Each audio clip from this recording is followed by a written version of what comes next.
Well, I have a confession to make. You don't really like Tom Cruise. No, I was thinking more about it. I was re-listening actually to the Top Gun episode. I was listening to it last night, and was disagreeing strongly with many of your dislikes. And I was like, really? Man, this is the movie that made me like Tom Cruise. Like, Right. that alone Right. is a merit unto itself. Yeah. Sorry, what were you thinking? My confession is, I thought I had seen Babe before. And it turns out that I likely saw the sequel, Pig in the City. Oh. Yeah. You know what? It would have been 20 plus years ago. Oh, for sure. You know. So, like, no faults for confusing the two. No.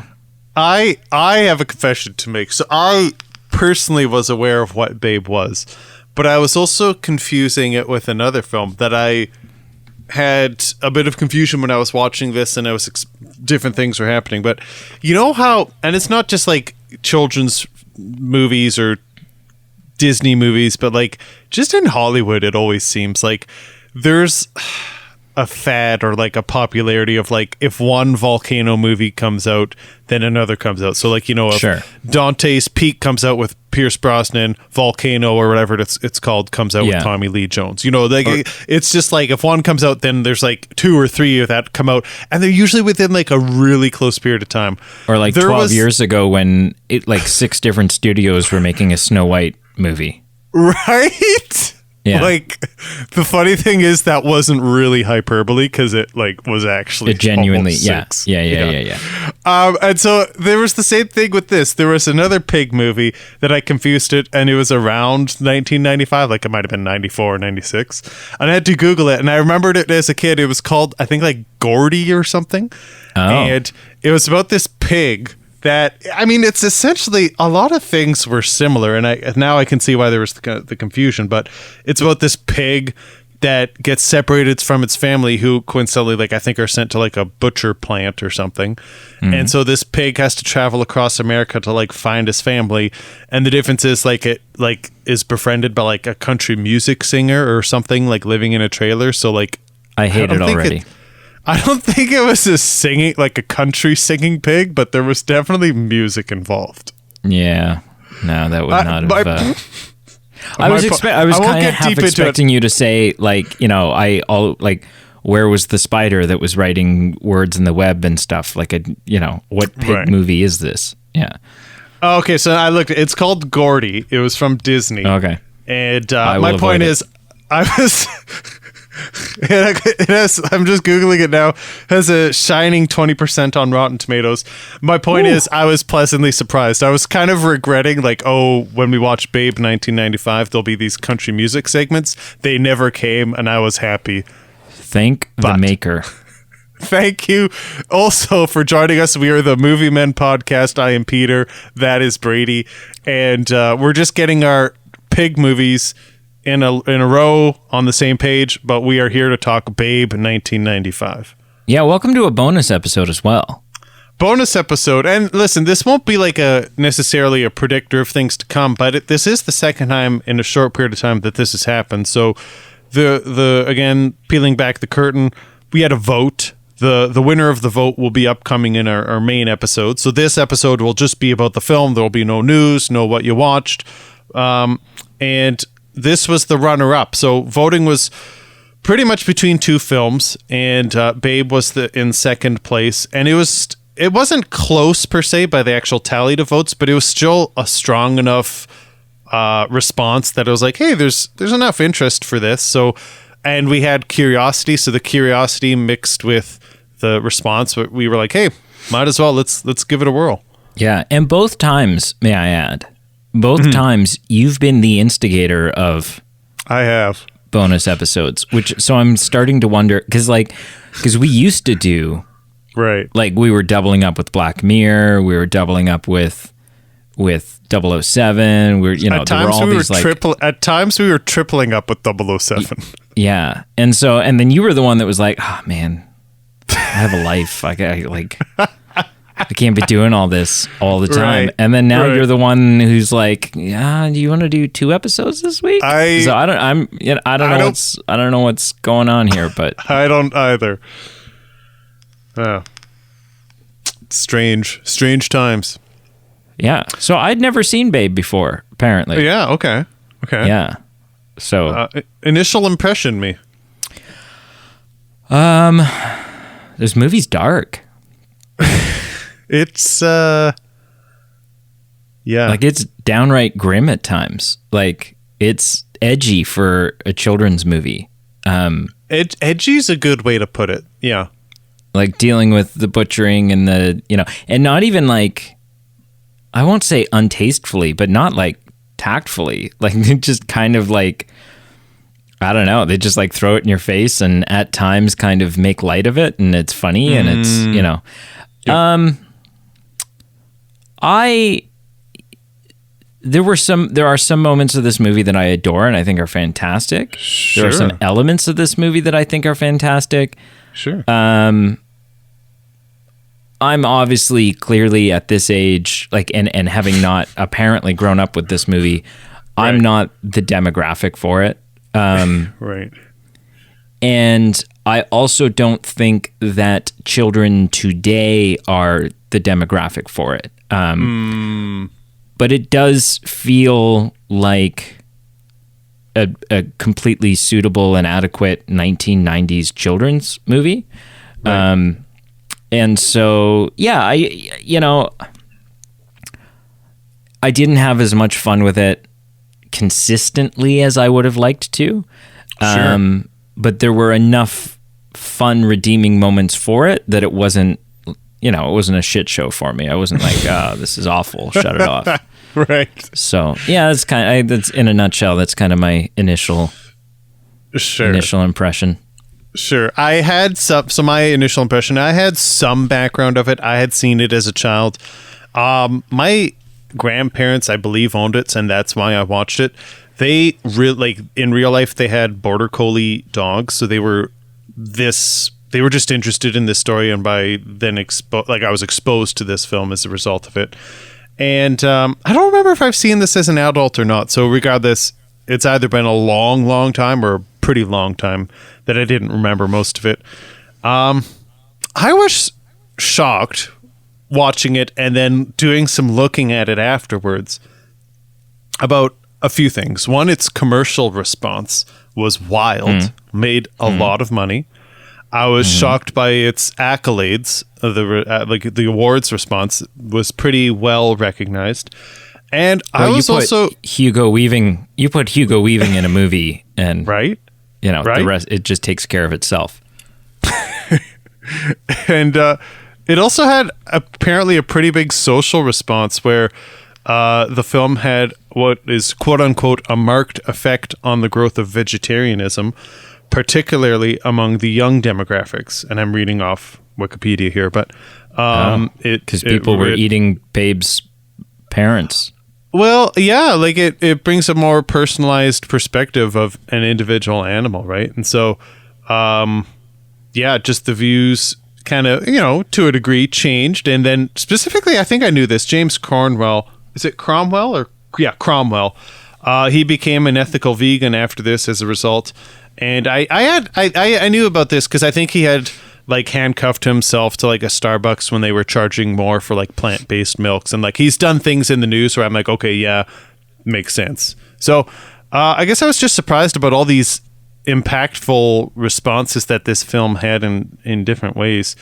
I will say I was surprised by how dark it was, as you said, and one specific moment that was really dark for me was this whole like the two dogs, Rex and Fly, because as a kid I was like, oh, dogs are fighting and whatnot, but like in this whole world of like, you're humanizing these characters essentially, right? Because you're making them talk and have kind of relatable human aspects.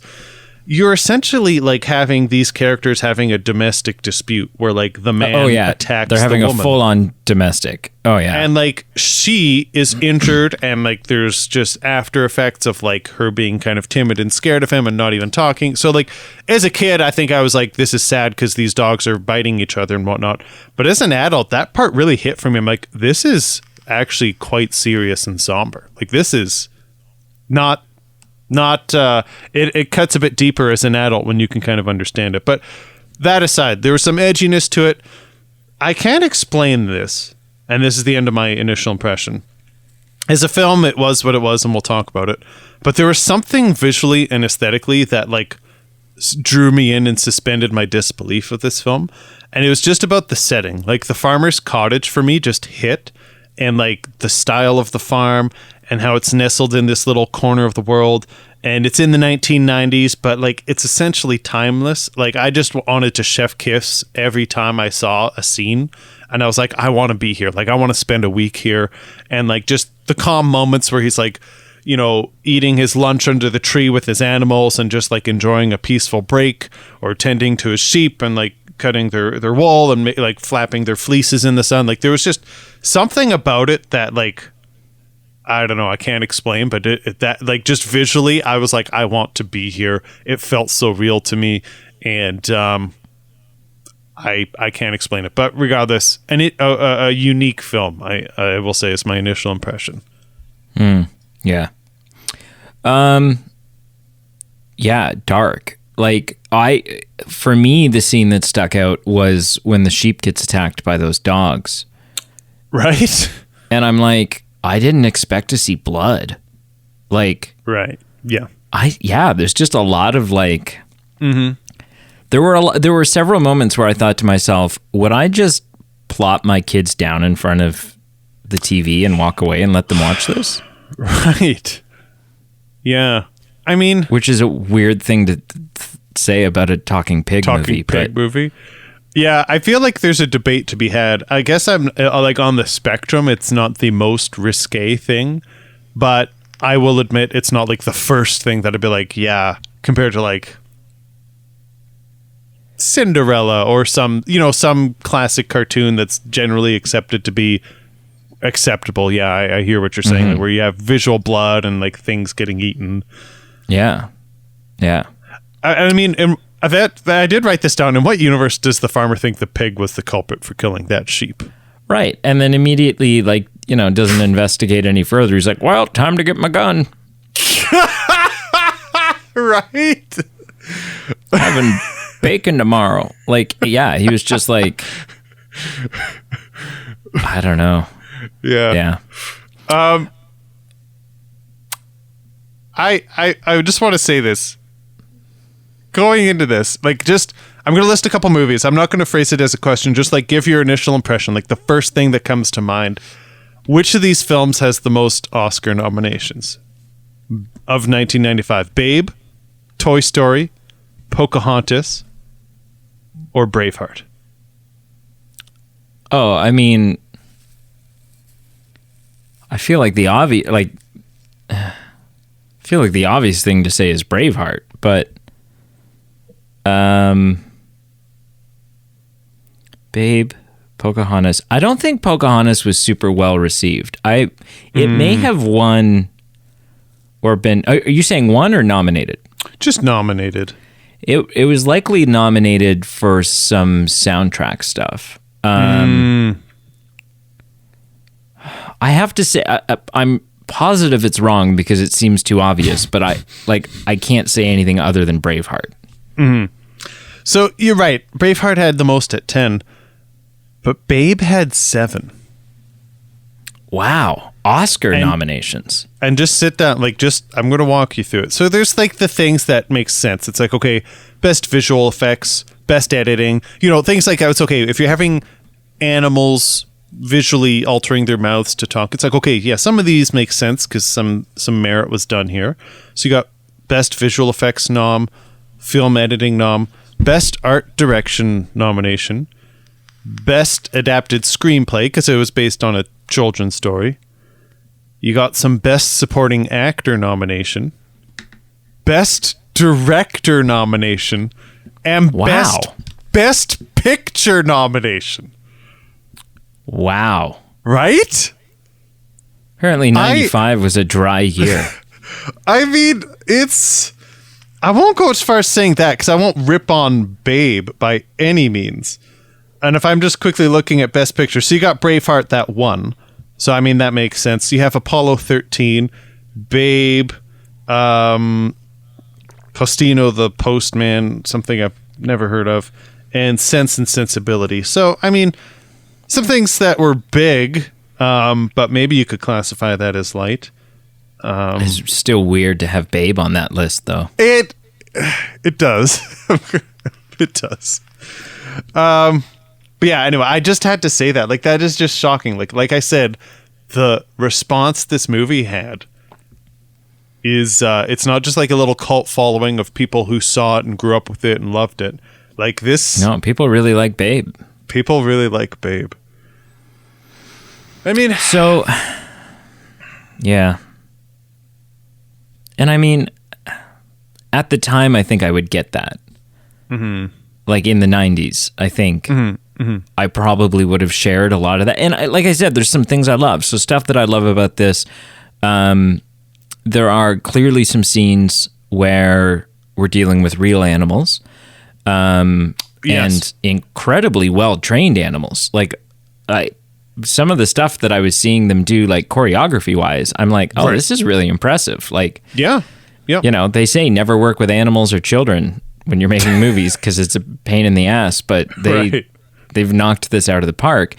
There were also some, at times, seamless changes between animals and puppetry, which I think was masterfully done. And sometimes if you weren't looking for it, you weren't going to spot it. And that was because Jim Henson, like the Jim Henson Company, was involved in the puppetry. Right.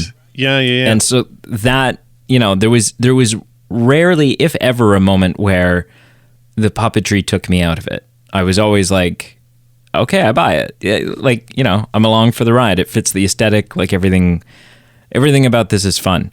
My favorite moment, the moment that like won me over and probably redeems all of the lackluster moments, sure, is literally I was audibly laughing out loud when the duck is at the window freaking out because Babe's going in to get the alarm clock is like dragging that, and he's just like jumping up and down at the window and he's like panicking and and it was so funny to me. I don't know why I was so in hysterics over that.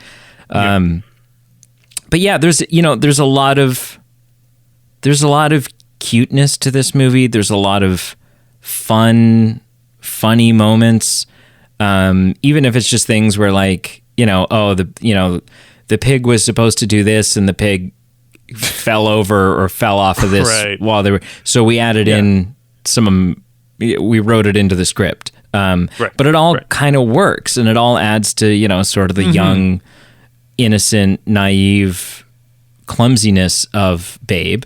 And yeah, I mean, all in all, it's a good story, and you like, again, that has to be attributed to the author of the book, but like, sure, I think it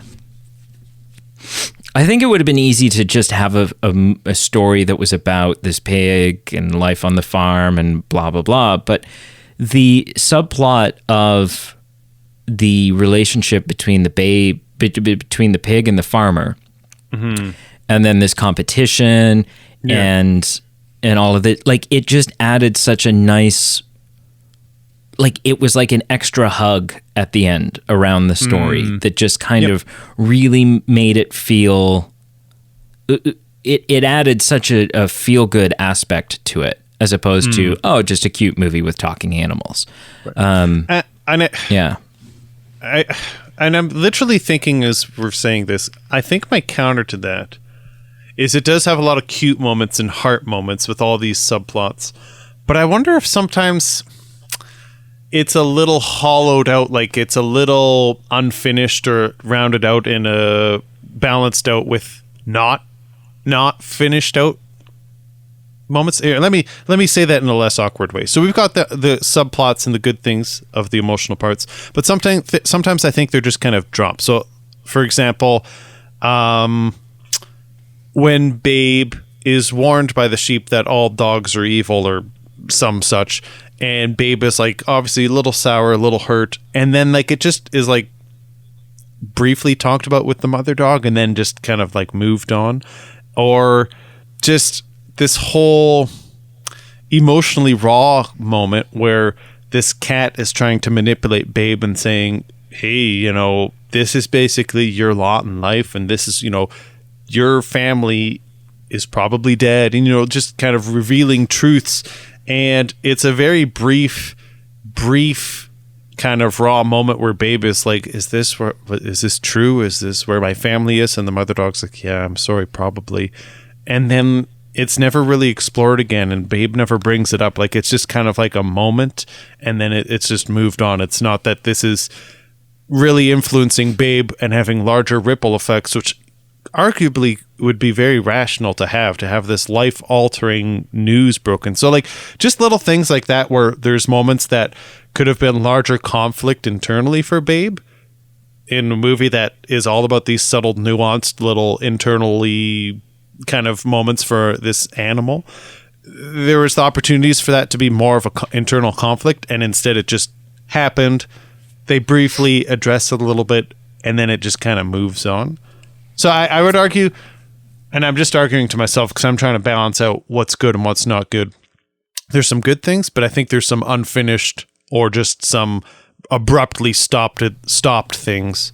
And even for this subtle relationship or this warm relationship with the farmer and the pig, I find the farmer's wife a little too one-dimensional. Like, she's just comedically one-dimensional as far as the amount of screen time and the role that she's given. But yeah, I mean, she's just kind of like a supporting character, though, right? Like, yeah. She's not. Yeah, that's right. I do know what you mean, though. Like, I thought, with the whole all dogs are evil thing, that one didn't bother me just because, you know, to me, it was like a child. If some stranger or someone at school tells your kid something, and then the kid comes home, and because the dogs had essentially become Babe's parents.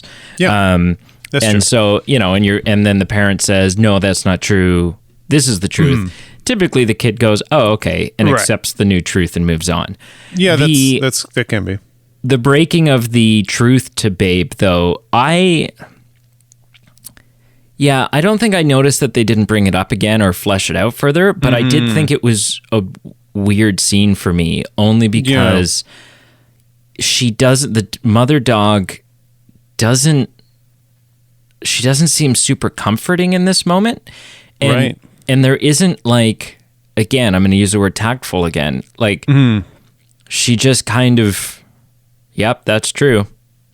like it just didn't have that. Like, if you're, you know, if your child comes to you and they have discovered some sort of truth, or, you know, like, Mom, am I adopted, or whatever it is, that's like you approach that conversation awkwardly and slowly, and with you kind of head it up with how much that child is loved in this family, and, like, you know, all of these things before saying, you know, and then you kind of, you do acknowledge the truth, but you don't dwell on it. You don't make that the focal point of what's being said.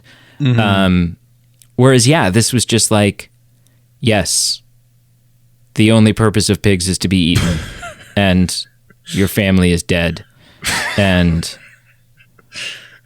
then doesn't even like physically comfort him. Not like, why don't you spend the night here, or like puts a paw over him, or what? Like, just like just goes off into the rain or something. Yeah, and I'm just like, what are you doing, dog? Like. And I guess just from a story perspective, it does seem quite random to have this. I mean, I think there's enough conflict as far as this new thing of a pig going to a herding contest.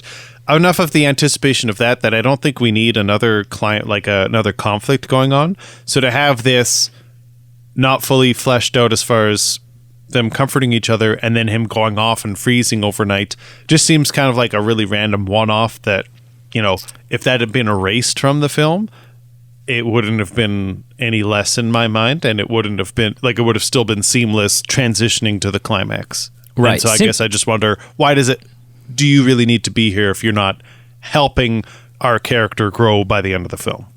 I would agree, but only because, simply because it wasn't fleshed out, because it wasn't. They never drove it home and did anything with it. Yep.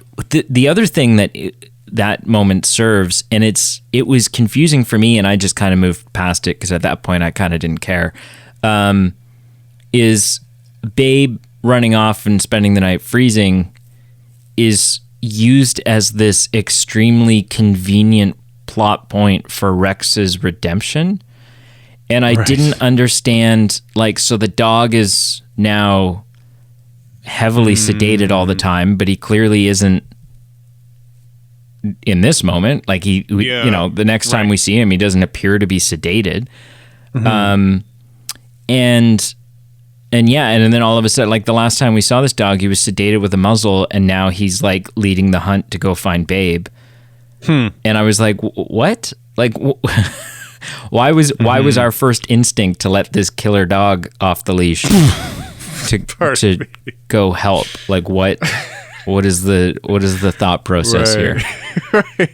Maybe it's the same process of, hey, blood on the pig, get the gun out. Yeah. Shoot first, ask questions later. One big, I don't know if it's a merit or something, there was a moment where this film made me see something from a different perspective. Interesting. And it wasn't the vegetarian veganism thing, but it was seeing, you see in movies all the time, or maybe even real life, a cute little kid picking out their puppy from a litter on a farm. And it's this happy, heartwarming, joyous thing. Child and puppy are being united. This is the first time that I've seen it from the perspective of a mother and father of these dogs. And it was borderline heart-wrenching. She's standing there watching her babies be taken away from her. And I just, it was whoa. It just knocked me back. And I was like, I have never experienced this occasion. And it wasn't just this is normally a whatever thing. It was this is normally such a happy moment. They have entirely flipped the script on me and made me see this from an alternate angle. Yes. And so that was really fascinating to me. That's cool. Yeah. Yeah, that's pretty eye-opening from the dog's perspective. Yeah. You've picked it apart a little bit. What are some things that did it for you? You know what? I think we lightly touched on them, but it is the comedic moments. There are heartwarming moments. I mean, I do like the farmer-pig relationship, and just as abrupt and weird as this whole him running off and needing aid was. I did enjoy the farmer singing and just losing himself and dancing for this pig, and there's something, again, I was really into this farm. I just loved the timelessness of it, how separate from society these parents were from their adult kids, no fax machine, just, it's set in the 90s, but you look at it and just you if there weren't any hydro lines or anything like that, or cars, you could say, hey, it's 1847 or 1951. It's very timeless. And so just the aesthetic of who this main supporting character was and his relationship with this pig, just all of that worked for me. I felt like I was transported. I felt like I was in another world. And it's weird to say that was the thing that transported me in a film about a world where animals talk. That to me was just kind of funny, but not as powerful for me. And it's probably because I'm an adult watching a children's movie. If you had to wager a guess, where would you say this movie is set? I am so happy you brought that up. I haven't the dangest clue. It honestly reeks is not a good word because that's a negative connotation. It very heavily makes me think Great Britain, the UK, maybe Australia. But it's just so weird because our main characters don't like have heavy dialects or accents to give a tipping away of where it is. And even at this conclusion of the film, where there's like TV broadcasters and announcers and judges, they didn't have a synchronized, dialect or accent to say, oh yeah, this is Great Britain. No, this is Australia. No, this is Scotland. No, this is the UK. And my point is, it honestly seemed like maybe the United States because of their accents and vehicles and fax machines and whatnot, but nothing about it screamed USA to me. Right. It was filmed in Australia. Yeah. And so I looked it up because I looked it up when I was like, because I would have thought, yeah, okay, like, somewhere in Britain, or like, it just has that kind of like potato field look to it. Yep. But then it's Christmas time and there's no season change. And I'm like, where the hell is this? Like, but it's Christmas Day and there's not an ounce of snow on the ground. Like, what's... But yet, seasonally, sometimes they do get cold enough where this dog, like, got cold and got an ear infection and nearly died or what have you. Yeah, but still, there's no snow. Like, I was like, this can't be the UK, because I'm pretty sure the UK sees snow at Christmas. There's some very southern tips that, like, at times it's more like rain. So I guess it's not impossible to be Britain. But right. So I looked it up. Oh, okay. And the story is supposed to be set. It says the movie is set in Australia. Oh. But there's not one son of a gun in this movie that has even remotely an Australian accent. Not even a bit. And so that, to me, was a little jarring once I looked at it. And I was like, oh, okay, well, maybe the timeless quality of this also extends to sort of a locationless quality, like it kind of doesn't matter. Where sort of like in Top Gun Maverick, something I was thinking about is like, there's never a mention of what country they're against, who they're fighting. Not once do they say this is, it's the Russians or it's the so-and-sos or it's whoever else. Like it's literally, it's good guys versus bad guys. The bad guys have black planes. The good guys have white planes. And it's just like, and you're like, but it doesn't take you out of it. You're like, okay, it doesn't matter. It's the bad guys. The bad guys have this stuff. Right. And so, maybe that can be extended to this a little bit, that it's not integral to the story where it's set. It really has no bearing. But again, it was just odd for me. I was like, you guys didn't even try. You literally, and everyone, like, this is the most cultural mixing pot because everyone's got a different accent in this movie. So, even the animals. I'm glad you brought that up because that was a burning question for me. Yeah. I think that about wraps it up. Yeah, I don't have anything else to. It's cute. It's fun. Yep. It's mind blowing because it's just things. I think about things like this sometimes, and it's just time does not slow down. But this is only 6 years before Lord of the Rings. Yeah.